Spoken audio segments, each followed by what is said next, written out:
Thanks for the update on the Matt Kellen. Now let's go ahead and take a look at who's hot on Sun Devil men's hockey's roster. One guy you have to take a look at is Colin Tyson. He's been on fire. His point totals have been terrific. And when you look at the leaders in goal scoring across the nation, you don't have to look too far down the list to find Tyson's name. He's tied for third in total points and he's second in goals. The Notre Dame grad transfer had a blazing hot start to his first few months in Tempe. And now in the second half of the season, he has the chance to make the run for the Hobie Baker Award. Thanks, Jonah. So cool to see Jesse Vasquez getting creative off the mat with the camera, just having some fun. To check out more, head over to Cronkite Sports on Twitter and YouTube to catch the full interview. Yeah, Eno Benjamin stopping by that Wednesday spring football practice as we roll some highlights of the former Sun Devil, now Arizona Cardinal on your screen. You see him just taking down this number 15 ranked Cal Bear defense. That's a running back that the Sun Devils now, Sammy, are really looking for. So we're going to have to see over the next few weeks in spring football practice who that guy is who starts to stand out as a leader. Currently on a 4-game losing streak with a 15-16 record, ASU men's hockey looks to finish the season above 500 with 2 more remaining games up north in Alaska. The Sun Devils will take on the Nanooks tonight after a rowdy series in Tempe just a couple of weeks ago. The postseason hopes look grim, but head coach Greg Powers is just concerned with finishing the season and ending on a high note. A dominant start to 2022 with tournament wins and solid scorecards scattered across the roster. ASU men's golf has hit a bit of a speed bump at the end of its schedule. Here's Connor Bonfilio with an update and more on Sun Devil Golf. Yeah, and coming into this series against Washington, the first home opener for the conference series, that is, against Washington here at Phoenix Muni. So for the Sun Devils, what do they have to do to get off to a good start in Pac-12 play? Well, they have the talent heading into conference play. Thank you so much, Tanner, for all the breakdown on Sun Devil baseball. Here's Riley Swenson with a little bit of information on softball. All right, what's going on, guys? I'm Ethan Tuttle, WCSN hockey reporter. Today, we're down here in the sunny desert in Tempe, Arizona. We're going to be taking a tour with John Loeffner of Arizona State Hockey in the equipment room. Let's go take a peek, guys. Before we hopped into a tour of the facilities, I stopped by John's office to get to know the man behind the everyday hockey operations at Arizona State.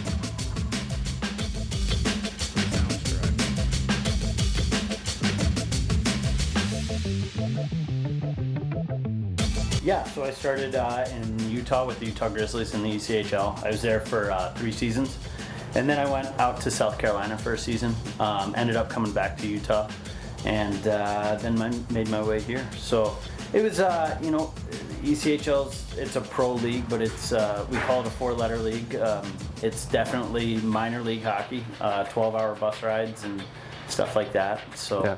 A little different than being here with Division I sports. Yeah, so I mean, out in South Carolina, Utah, so now you're in Arizona. You've kind of been all over the board. How does Arizona's hockey culture compare to some of the other places you've been so far? I mean, it's an NHL city, right? The Coyotes have been here for 26 years now, so it's one of the best hockey environments I've ever been in. And you know, that's second nature when you have an NHL team. The team tends to build up that support and fan base. So this is as good as it gets, man. This is unbelievable out here. And when you came into Arizona State, I mean, we see what it is now. We see what they're building now at the new multi-purpose arena. What was it like when you stepped into your position here? I mean, it was awesome.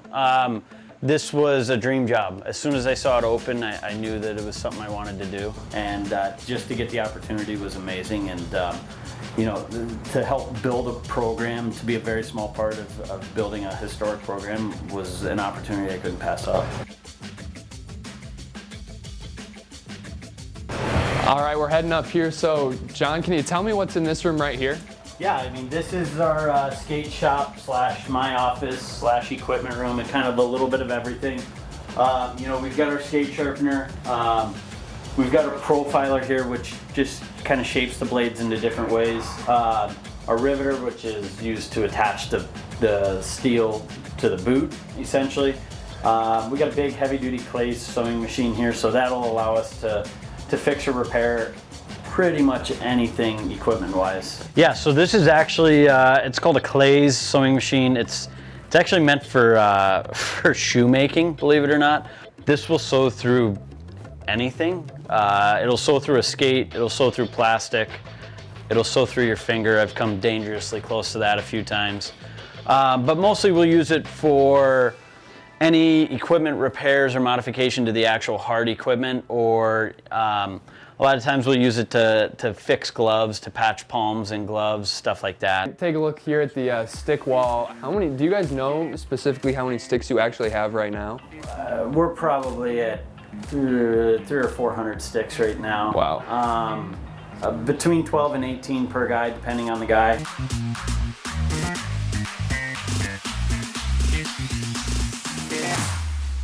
Here we go now.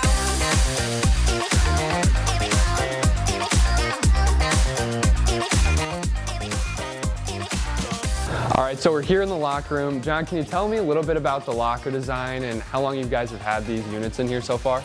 Yeah, I mean, they built this locker room the year before we turned Division I, and it's a great locker room. Like, can't complain at all. Beautiful lockers. It's got everything, all the space that we need, so we're pretty lucky here. So on a practice day, we'll get whatever colors coach wants the guys in, usually about 24 hours before. My guys will get it all set up. I'm pretty lucky, and my students take care of that stuff for the most part, so I can focus on, you know, skate sharpening, stuff like that. So this is a typical practice day. I think we're going to do some sort of scrimmage today, so we're about 50-50. On game day, obviously it'll be whatever jerseys we decide to hang that day, what uniforms we want to wear, and it looks very similar. Maybe a little bit cleaner on a game day, but not too much. Pretty similar. Yeah, we have an amazing partnership with Adidas. We're really lucky to be with them. And Adidas considers us the 33rd NHL team. So everything NHL teams get access to, we get access to. We're really fortunate in that regard. Not many NCAA schools, if any, get that treatment. So John, how many uniform combinations do you guys have in total, if you have a certain number? I don't know the actual number. It's a lot. To give you an idea, I believe we have 8 helmets this year. Like I said, I think we're at 8 jerseys and 3 pairs of pants and 3 pairs of gloves. So we'll have to have some math guy, maybe my student, to do that. So have a student, leave that for the students. So plenty of combinations down here in the desert. Take a look up here. We've got some cool game pucks against that series against St. Thomas that was just played and from earlier in the year. But what's this pitchfork up here and what's its significance to the team in here? Yeah, so that pitchfork is awarded to the player of the game every time we win. Whoever won it last is the one who gets to decide who gets it next. So it's just kind of a neat player of the game award, and it's one of the most unique. That wraps up the tour. A big thanks to John Loeffner for letting us poke around his office and space to learn about his day-to-day operations around Oceanside.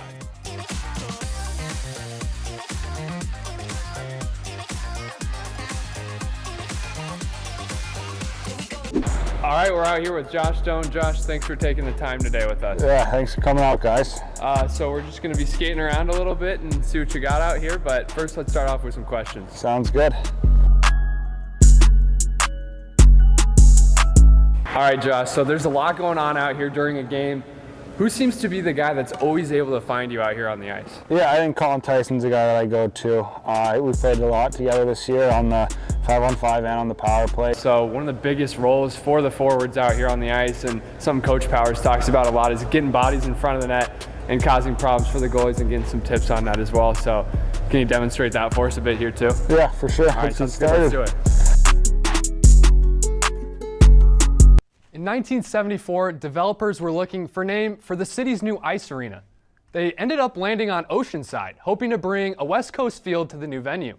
Little did they know, decades later, a new Division I hockey team would call Oceanside home, ushering in palm trees, hot weather, and West Coast hockey to the NCAA.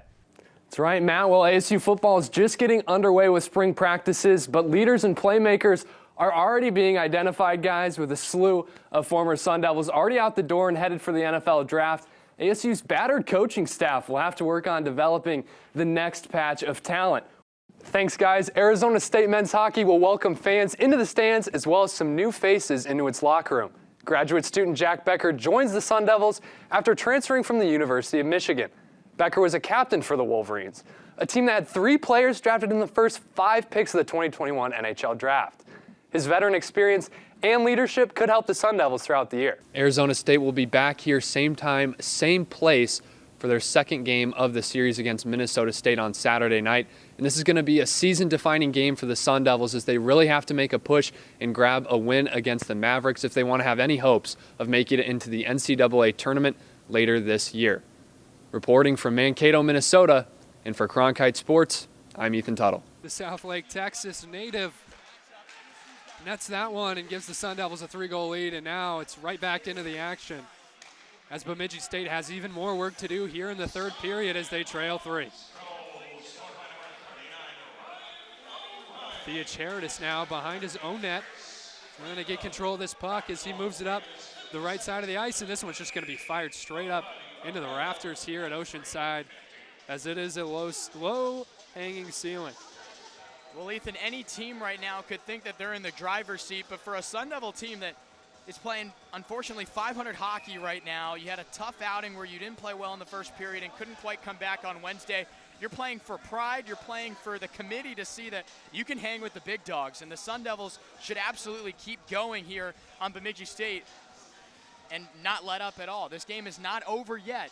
You got to fight till the zeros are showing on the scoreboard. Arizona State will certainly have that foot on the gas mentality here for those reasons you just explained, Matt, as this one gets thrown on net from Bemidji State. Kick saved by Cross. And there's a battle behind the net there between two players, but the puck moves out up the ice. Becker knocks this one down the ice, and it'll be an icing there as Jack Becker didn't quite make it over the red line before he threw that one down. Yeah, he tried to just, it was juggling on him a little bit and just tried to, half it on his backhand, out and up and chase after it, but it goes for an icing. But the Sun Devils' defensive mentality has really been panning out right now, and, Cross, 2 goals given up on only 12 shots, but they've really made it pretty easy for him in net, not too much going his way right now. Arizona State has it behind their own net. As the Sun Devils switching up their lines a little bit here. Going with a different look. A couple of them will come off the ice for a change, though. And they'll get that original line back out there. Bemidji State now moving up the ice, and pass goes off the boards down into Sun Devils territory, and Ben Cross will play this one quickly. It's with Kamunzis. Kamunzis, one hand on the stick, protecting the puck down the right wing, loses control, and Owen Sillinger will flick it up to his brother as they'll try to break it out.